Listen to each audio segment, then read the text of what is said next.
Hi everyone, Heather here with astrolotta.com, and today I am with you to talk to you a little bit more about inconjunct aspects. And so some of you might know that I am doing a webinar all about inconjunct or the quincunx aspect on November 25th, so next Saturday, and that's going to be at 1 p.m. Pacific time. And so if you sign up now for the webinar, it's only $29 and it goes up to $39 after November 25th. So even if you can't make it live, I definitely recommend signing up now so you can get the discounted rates.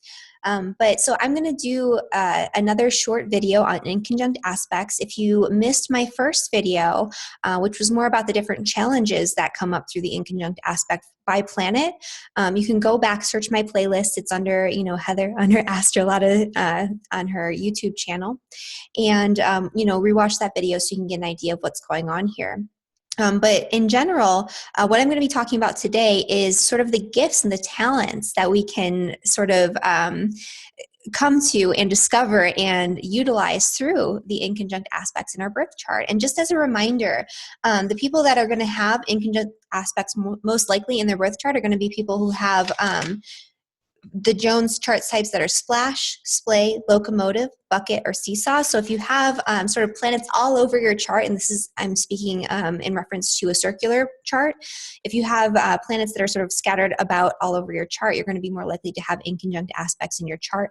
And when you do have inconjunct aspects in your chart, I have found in my personal experience in working with clients that these can be like really the key to unlocking not only the deep psychological challenges, the patterns that restrict us and hold us back from reaching our true potential, but also unlocking our talents and gifts and rectifying these challenges and coming to a point of compromise where we can work with the energy, right, instead of against it, or instead of allowing the energy to sort of take over, right? We become aware of these patterns through the inconjunct aspects, and then we can utilize them in order to sort of activate our talents, right, our hidden potentials, especially in the case of the yod.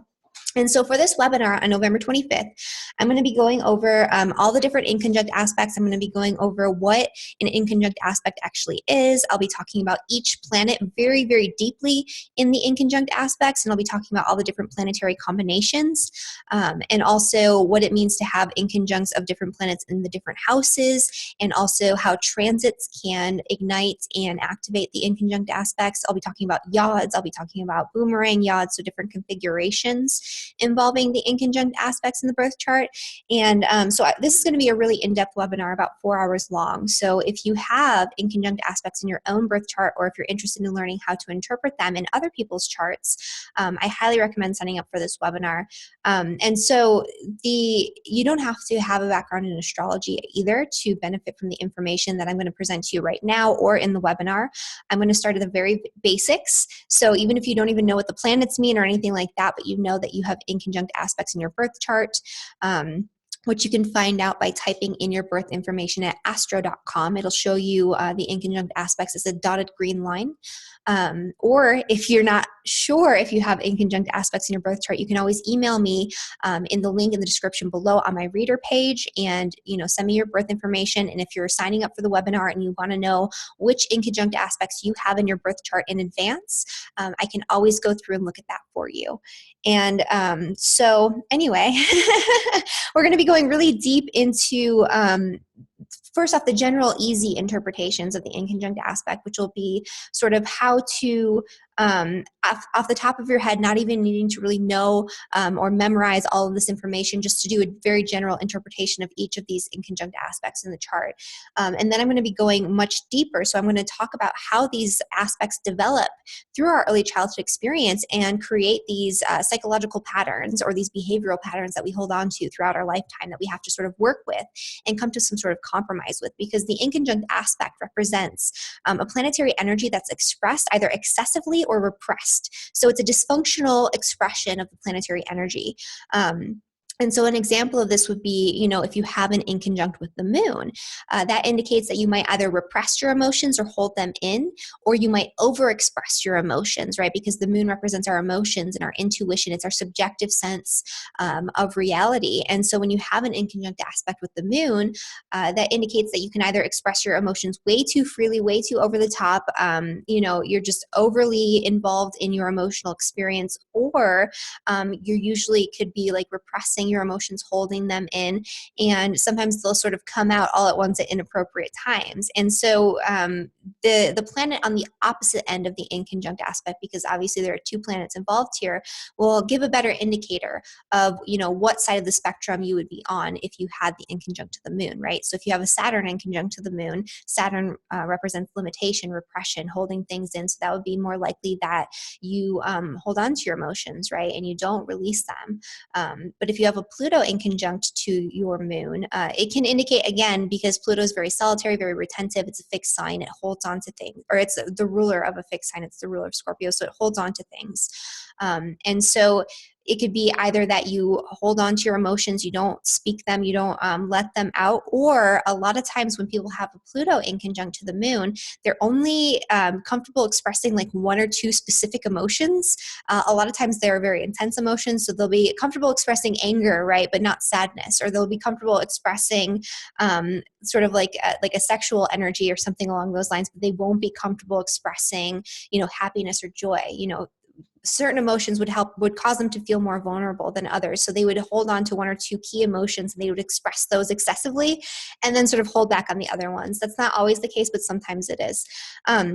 So anyway, so we're going to talk about how these show up in early childhood, what they mean in terms of like how this planetary energy is regulated, what it means in terms of different challenges that you might come across in your lifetime, and how you can work with this energy to bring it back into some form of compromise or balance so you can utilize the energy more effectively. Because when you do this, when you sort of rectify these energies in your chart, they turn into really important talents, really important gifts, and you can utilize them, you know, in a positive way. So reaching your full potential. And this is especially the case when you have a yod, right? Because the planet at the apex of the yod is going to take on a specific importance, and it's a very fated, predestined importance, some might say, because, you know, it's called the finger of God. And so when you have a planet at the apex of the yod, it takes on this importance, and it indicates a latent talent or a hidden gift that you might not have access to early on. But once you start to work with the energy and engage with it, you sort of start to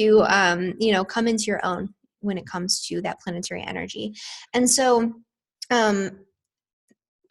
yeah, so I'm gonna give you just a few examples. I'm gonna go through all the planets really quick and just talk about the talents that can be expressed through the planetary energy, and then I'm gonna give you an example of a little bit of a deeper interpretation of an inconjunct with Pluto. And so that's kind of what we're gonna do today. And so I'm going to go through, you know, all the planets, and I'm going to talk about the talents, the gifts, the some of the potentials that can come out of that planetary energy. And of course, it also depends on what house this inconjunct is in. It also depends on the planet that's on the other side of the inconjunct. So this is just very broad, very general. We'll get much more specific about all the different combinations, all the talents, the gifts, the strengths that you can pull out of these aspects, you know, when we go into the webinar, if you choose to be a part of that. But so anyway, so the sun, the hidden talent with the sun is leadership, right? Because the sun in an inconjunct aspect indicates that the person is always seeking acceptance, right, through other people. It indicates that there's a deep search for meaning and purpose and validity, and a lot of times they search for that validity through, or that validation through other people.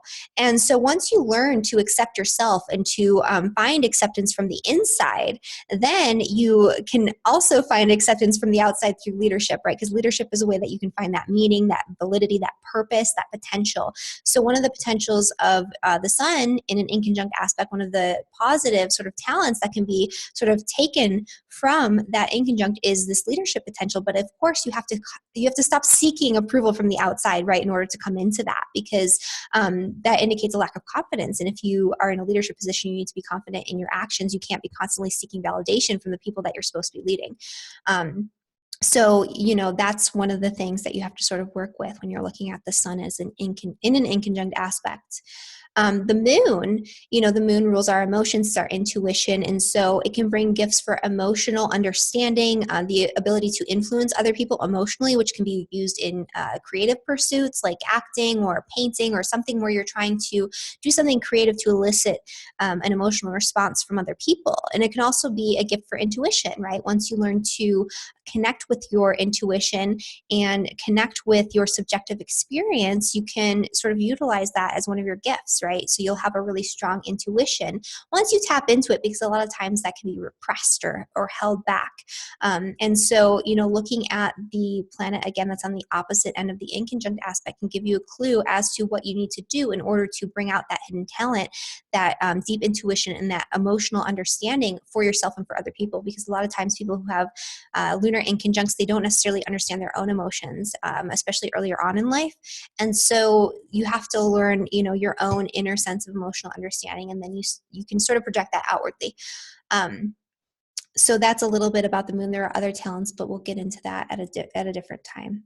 And so Mercury, it can bring a hidden talent for communicating new ideas, right? So even though Mercury in an inconjunct can be a disruptive expression through communication, once you learn to communicate your thoughts effectively, right? Once you learn to communicate more clearly so that other people can understand what you're actually saying, because usually people who have Mercury in an inconjunct, they're highly intelligent, but they'll either repress their thoughts because maybe they were sort of scapegoated or made fun of or made to feel sort of small or not necessarily intelligent when they were younger, so they might hold in their thoughts and their ideas, or they might overexpress and just like sort of word vomit everywhere. That's another thing that can happen with the Mercury inconjunct.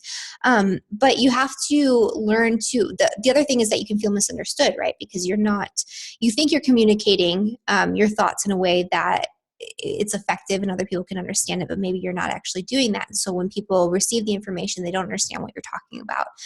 Even though you have this really great idea, it's a problem with taking it, putting into words in a way that other people can understand. And so once you learn to deal with that energy and work through the challenges, this can bring a talent for communication, and the type of communication, the type of talent in terms of your intelligence, your intellect, and your communication that it can bring out has to do with the planet on the opposite end of the inconjunct. So an example would be, if you have Mercury inconjunct Uranus, that's like a hidden genius, right? And that could be really good for research or innovation or creating new ideas.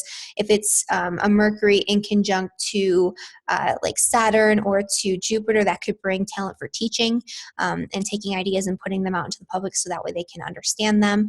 If it's Mercury inconjunct with the moon, that could be really good for learning like emotional expression and eliciting feelings through your communication. So like writing creatively, writing fiction, writing novels, things like that could be a hidden talent, one of many, but just kind of general examples. And then with Venus, that can bring a hidden talent for art or for aesthetics, right? So it brings hidden creative potential. It's a talent that is that can be utilized to make things beautiful, right? To make things more balanced, more harmonious, more enjoyable in general. And so again, that's going to depend on what the other planet is in the inconjunct aspect. Mars can bring actually really strong resilience, really strong courage, really strong independence, right? Because Mars represents action, it represents will.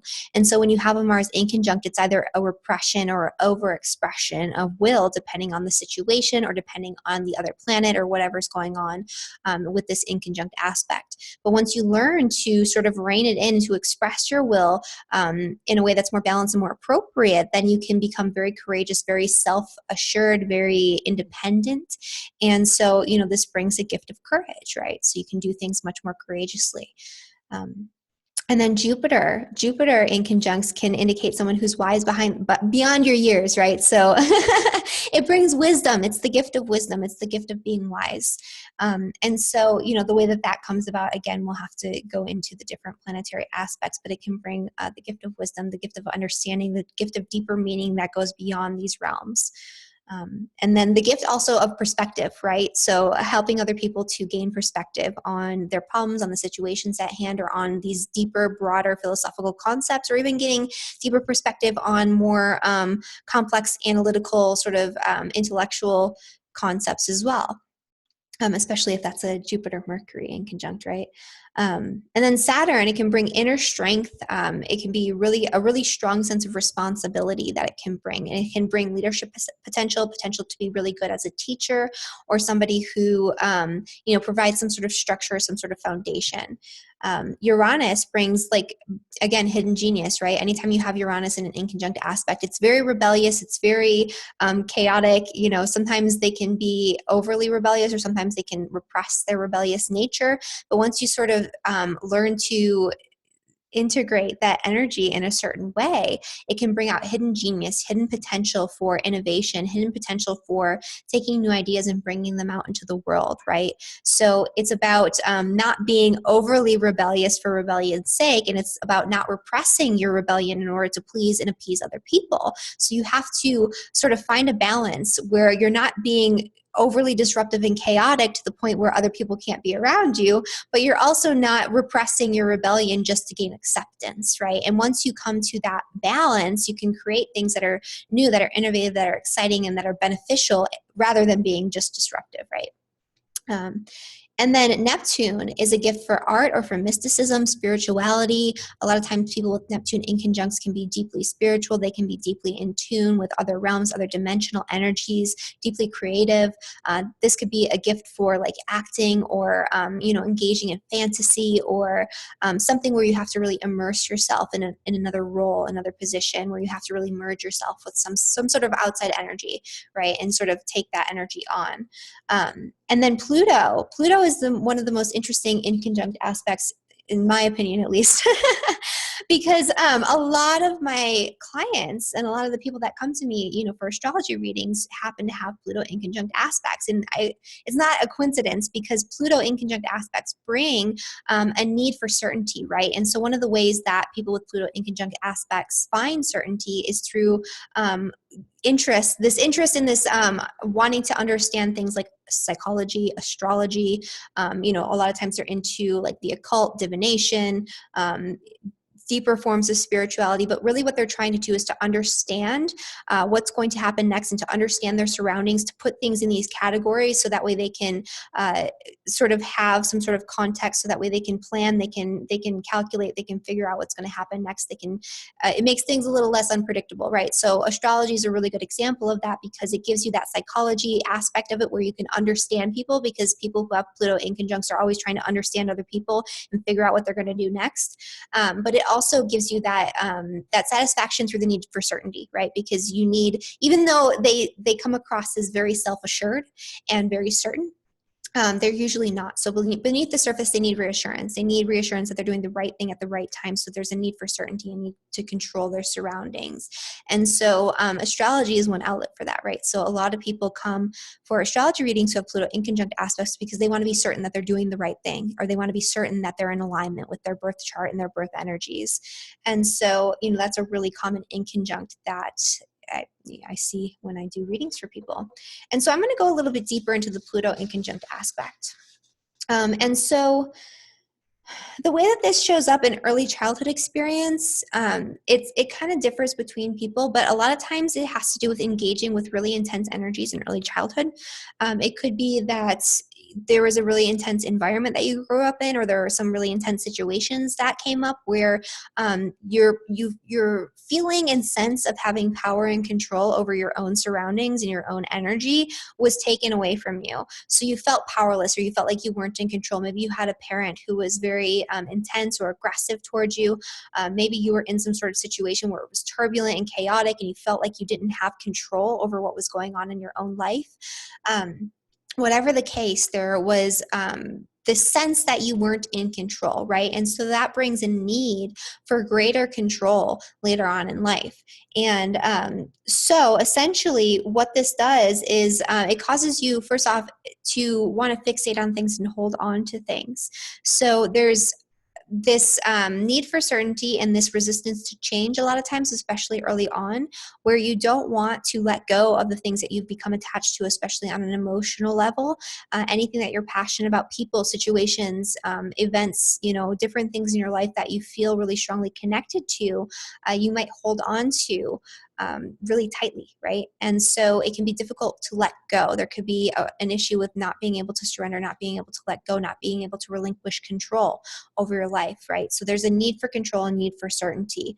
And so there's a fear of uncertainty and a fear of change. And so this, again, could involve it could involve you in different sort of forms of like prognostication, where you're like wanting to figure out what's going to happen next, planning for the future, wanting to predict the future, right? Those types of things, because you want to be certain of what's going to happen. Also, really wanting to get to know people on a deep and intense level so you can predict what they're going to do next. This is especially the case if you have Pluto inconjunct Venus, or maybe you have a Pluto inconjunct in your 7th house. You want to know a lot about that person. You want to connect with them in a very deep and profound level. But it's not just to connect with them on that deep level, right? It's also to figure them out. So that way you can understand them better, so you know what they're going to do. So it becomes less unpredictable. At least you feel like it's less unpredictable, right? So you can figure out what they're going to do. This could also bring, manipulation.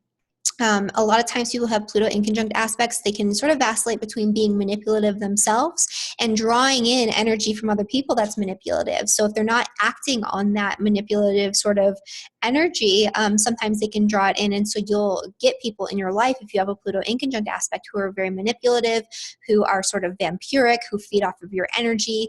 And so if you don't express it one way, it gets expressed from the outside in a different way. So a lot of times people who have Pluto inconjuncts, they end up, surrounded by these people that are very needy, very, very vampiric, that can be obsessive, manipulative in a lot of different ways.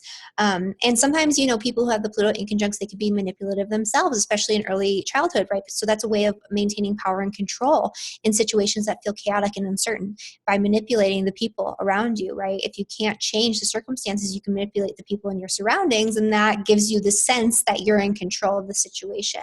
Again, that's not the healthiest expression of this energy, right? So, it can bring a lot of issues. It could also be, one of the things that you have to look at too is when you have this sort of need for certainty, right? It causes you to be highly analytical, highly able to figure out, other people and to look into these types of things. But it also gives you this like lack of spontaneity, right? Because you're holding on too tightly. It's too rigid. You're becoming too controlling over every single event that's going on in your life, where you're not open to even positive surprises, right? So there can be a lack of spontaneity, a lack of acceptance of spontaneity, where you don't even like good surprises, let alone the ones that are perceived as bad or detrimental. Like anything that's going to shake you out of your comfort zone, anything that's going to break out of what it is that you've planned, and whatever it is you're trying to control, that's going to make you feel sort of unsettled, right, and chaotic, and you're going to really hold on to whatever it is that you were trying to hold on to. And with the Pluto inconjunct, when we hold on too tightly in the face of change, it causes suffering, right? Anytime that you have something going on with Pluto where it's causing you to need to let go, surrender, eliminate, transform, right? These are all very Pluto keywords going on.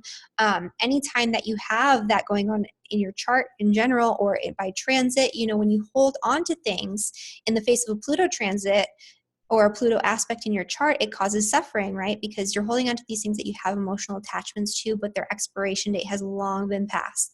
And so there can be, in the face of change, in the face of turbulence, in the face of chaos, there's a need to hold on to things and a resistance to letting go. And so that in turn causes, suffering.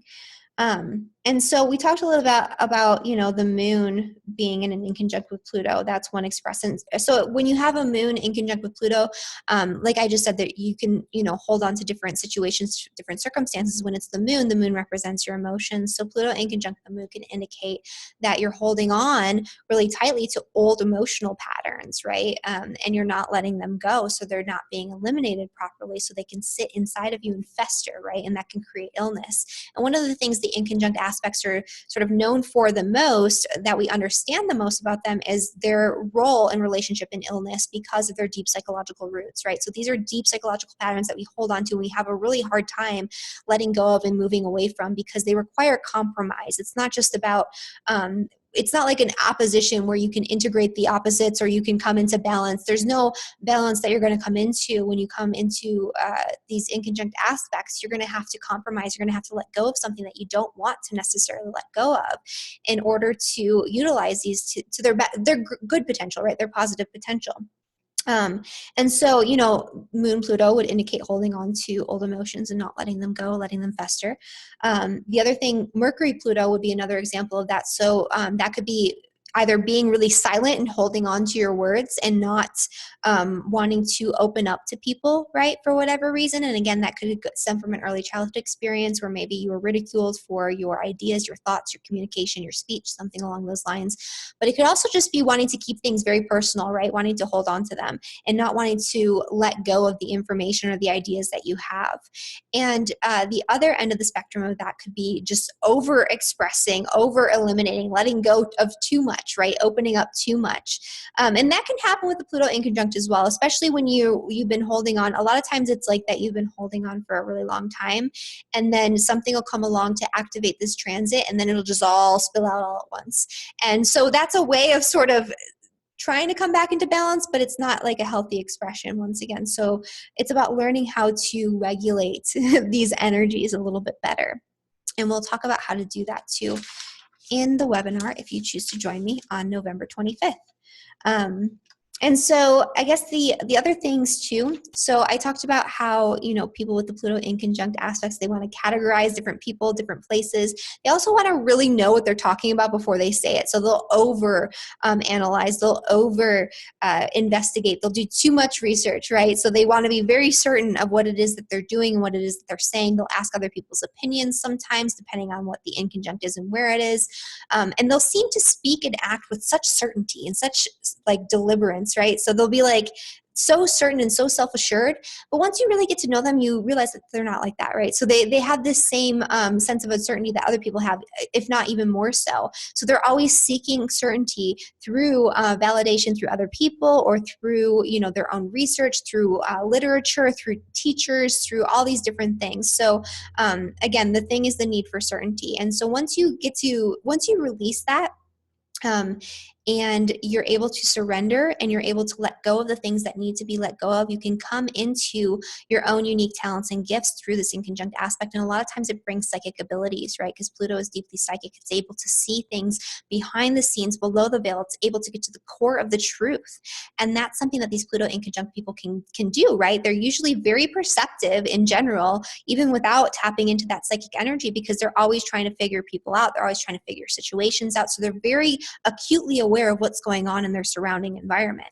And so, you know, that gives way to sort of these like psychic gifts, these abilities to understand and to see things beyond the veil and to deeply understand other people and the different situations and energies that come up. But again, you have to release control. You have to surrender. It has to be less about controlling everything and more about perceiving and picking up on the energies and flowing with the energy as it arises, flowing with the situations as they arise, right? So it's like, this is coming up. I know how to figure it out, and now I know how to surrender and let go and allow myself to move into it. So it's letting go of that need for certainty and trusting that everything is as it should be and that the universe has your back, right? And so that's one of the ways that you can start to tap into the talents of the Pluto inconjunct. That's all I'm going to go over today. This is going to be, you know, a little bit of a shorter video. It is pre-recorded because I've had a lot going on. So I hope you found, I hope you found this helpful. And thank you so much for watching this video, and I hope to see you again on November 25th for my webinar all about inconjunct aspects. The link will be in the description below. And if you have any questions about the webinar, or if you want me to look at your inconjunct aspects to see if you have any, and you know, before the webinar, I can do that. So just send me a message.